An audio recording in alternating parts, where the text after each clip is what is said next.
Bonjour les amis, j'espère que vous allez bien.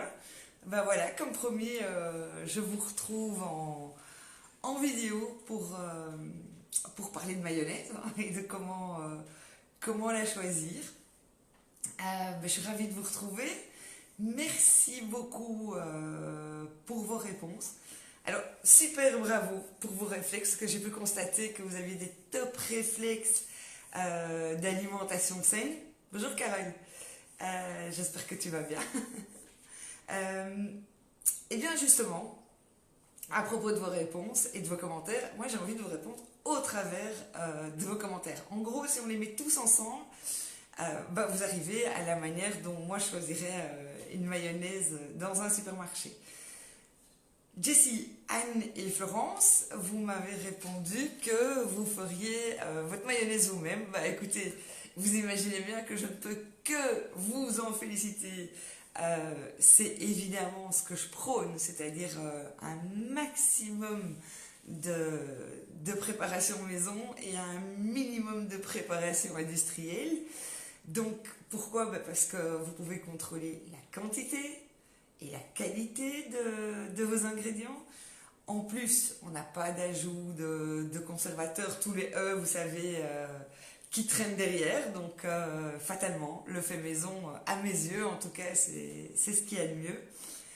Mélanie et Nathalie, alors, merci pour le sourire que vous avez mis sur mon visage. J'ai beaucoup aimé votre réponse qui consiste à dire je regarde la composition de la mayonnaise en magasin et vu le résultat, je la fais moi-même. Et oui, malheureusement, c'est ce qui se passe hein, souvent avec les produits industriels qu'on peut trouver dans les supermarchés. Ben oui, ils sont remplis de conservateurs, d'ingrédients de moindre qualité. C'est triste, mais voilà, c'est la réalité et on peut faire plein de choses pour aller bien et se passer de ce genre de produits. Alors, pour les autres, vous m'avez répondu et je vais reprendre vos commentaires un à un. Nathalie m'a parlé d'huile et en effet, dans une mayonnaise, c'est quand même l'ingrédient principal et la qualité de votre huile, elle va être importante pour les bienfaits que vous allez apporter à votre corps. Fatalement, une huile d'olive première pression à froid, c'est topissime. Une huile de colza, vous ne trouvez pas ou rarement ce genre de qualité dans une mayonnaise industrielle. Nelly, mention spéciale à Nelly, j'adore parce qu'elle m'a dit moi je fais attention particulièrement au sucre. Et vous savez que c'est mon dada, c'est de chasser tous les sucres ajoutés dans l'alimentation, que ce soit dans les produits industriels ou dans les recettes, parce que bien souvent, c'est pas nécessaire. Donc, merci Nelly, ça m'a fait très très plaisir. Et moi, je trouve que c'est un super réflexe. Écoutez, je vous l'ai déjà raconté, hein, j'ai perdu 30 kilos en 8 mois, notamment comme ça, en chassant tous les sucres de mon alimentation. Bien souvent, on me dit « Ah, tu mangeais autant de sucre ?» Oui, évidemment, je mangeais du sucre, mais en plus, il y a tous les sucres ajoutés et dans les produits qui ne sont absolument pas nécessaires. Alors Carole, Carole, je vois que tu es là. On va papoter un petit peu. Bon, évidemment, si c'est dans une langue étrangère, ça va être très compliqué de comprendre la composition de ton produit. Mais souvent, les étiquettes de composition bonjour Christine, sont mises dans plusieurs langues. Bon, après, ça peut arriver, que ce soit dans un alphabet ou dans une langue qu'on ne comprend pas.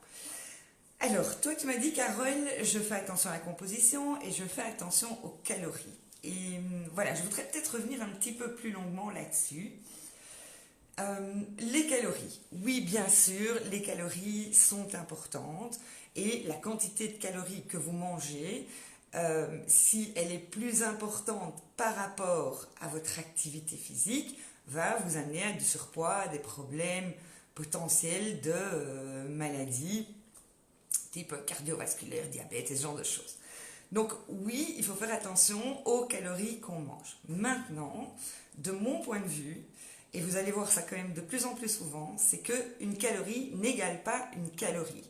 Mathématiquement, oui, mais je vais vous imaginer un exemple. C'est que pensez 100 grammes ou 100 calories plutôt de pâte à tartiner industrielle. Vous comparez ça à 100 grammes d'un légume cru. Évidemment, à 100 calories, pardon, donc je reprends, 100 calories d'une pâte à tartiner industrielle, 100 calories de carottes. Évidemment que 100 calories égale 100 calories mathématiques. Maintenant, ça dans votre corps. D'après vous, ça donne quoi? Mais ça ne donne pas du tout les mêmes bienfaits. Donc oui, on fait attention aux calories, à la quantité totale de ce qu'on mange sur une journée, mais on privilégie aussi des bonnes calories. Les mauvaises calories, moi je vais appeler ça des calories vides.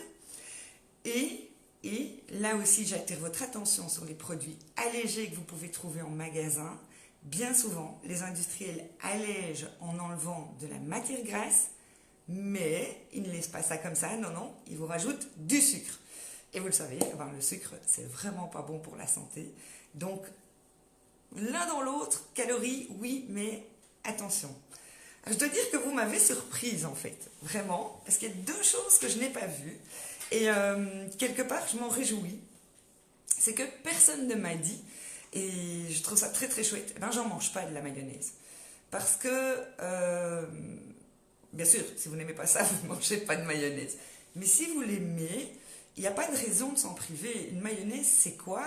De base, c'est un jaune d'œuf et de l'huile. Et si votre huile est de qualité, que votre œuf est de qualité, mais il n'y a pas de raison que votre mayonnaise ne le soit pas et qu'elle ne soit pas bonne pour vous.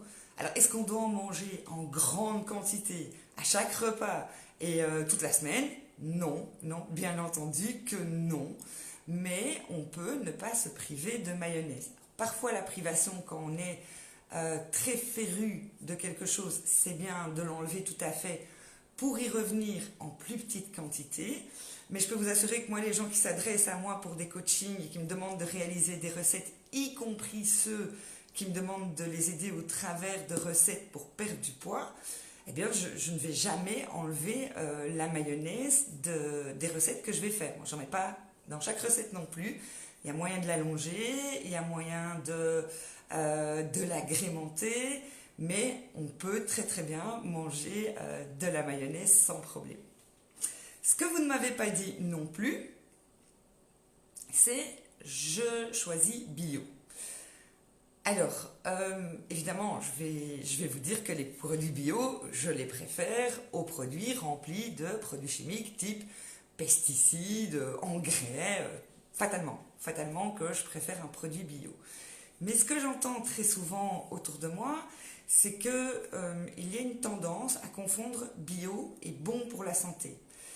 Donc, je voudrais en profiter pour vous dire que oui, le bio est meilleur pour votre santé. Non, bio ne veut pas dire parfait pour votre santé. Et si vous achetez une mayonnaise bio, eh bien, vous pourrez constater que dans les ingrédients, bien souvent, vous allez retrouver des produits qui ne devraient pas s'y trouver. Donc, en résumé, mais comment on fait? Comment je ferais moi? En tout cas, si je devais acheter une mayonnaise plutôt que de la faire, je regarderai la liste des ingrédients. Au plus elle est proche des ingrédients qu'on utilise habituellement pour réaliser la recette, au mieux c'est. Vous regardez aussi la qualité des ingrédients. Si on vous met de l'huile comme l'a recommandé Nathalie, enfin comme a répondu Nathalie, regardez quel type d'huile.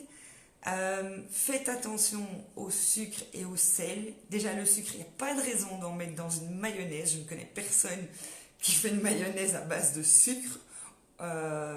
Le sel, oui, on en met un petit peu, mais vraiment un tout petit peu. Si ces deux produits-là sont en grande quantité dans une mayonnaise industrielle que vous achetez en supermarché, laissez-la loin de vous, surtout laissez-la loin de vous. Et puis, écoutez, si vraiment tout ça ne vous plaît pas, il reste la possibilité de le faire vous-même, même si vous pensez ne pas en être capable. Alors il y a beaucoup de croyances autour de cette mayonnaise qui est si difficile ou qui serait si difficile à réaliser. Mais non, absolument pas, je vous le promets. Il ne faut pas être de bonne humeur, il ne faut pas être un jour particulier de l'année. Enfin non, il suffit de mettre un jaune d'œuf, de l'huile y aller avec beaucoup de patience. Ça prend un petit peu de temps, soyez énergique, mais tout le monde peut arriver à faire cette fameuse mayonnaise. C'est une super base pour vos sauces, ne vous en privez pas. Je vous mettrai le lien de la recette qui est sur le site en commentaire en dessous de cette vidéo. Et puis ben voilà, je vous remercie pour cette petite rencontre. On se retrouvera très bientôt. Je vous souhaite une super après-midi. Demain, c'est la Saint-Valentin. Et j'ai envie de vous raconter une petite histoire avant de partir quand même. Il y a quelques années, quand je faisais encore des desserts et que je travaillais encore le sucre, une jeune femme m'a envoyé un message en me disant Anne-Catherine, est-ce que tu pourrais me préparer un dessert pour la Saint-Valentin? Et vous pensez, elle était jeune et je m'étais dit, je vais connaître le nom de l'amoureux. Et elle a terminé son message en me disant, je voudrais l'offrir à la personne que j'aime le plus au monde, moi. Eh bien, c'est ce que je vous souhaite pour la Saint-Valentin demain, c'est aimez-vous beaucoup. Profitez bien de cette belle journée et excellente après-midi à tous. Je vous embrasse, à très vite.